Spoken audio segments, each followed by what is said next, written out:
Rajkot TRP અગ્નિકાંડ પછી રાજ્યની દરેક પાલિકા સફાળી જાગી। પાલનપુરમાં પણ અધિકારીઓની ટીમ ફટાફટ કામે લાગી ગઈ। મોલ, સિનેમાઘર અને જાહેર ઇમારતોમાં ફાયર સેફટી અને ફાયર એનઓસીની તપાસ થઈ રહી છે।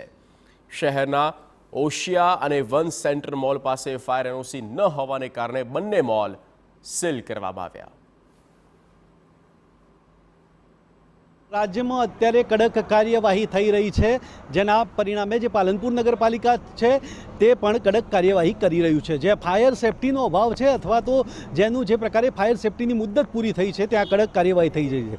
पालनपुर डीसा हाईवे पर आवेलो आज ओसिया मॉल है तेने पण पालिका द्वारा सील करवानी प्रक्रिया हाथ धराई है, कारण के आ ओसिया मॉल पाछे फायर सेफ्टीनी जे मुद्दत हती ते पूरी थई गई है अने जेना परिणामे पालनपुर पालिकाए आ कार्यवाही करी है। त्यारे पालनपुर डीसा हाईवे पर वन सेंटर जे कपड़ानो पण मॉल है तेने पण पालनपुर पालिकाए सील कर्यो छे अने एनुं कारण है कि वधु प्रमाणमां अहींया लोको आवता होय छे अने आ लोकोनी जे छे ए सेफ्टी जळवाई रहे ते हेतुथी पालनपुर पालिकाए जे कड़क जे कार्यवाही है हाथ धरी है।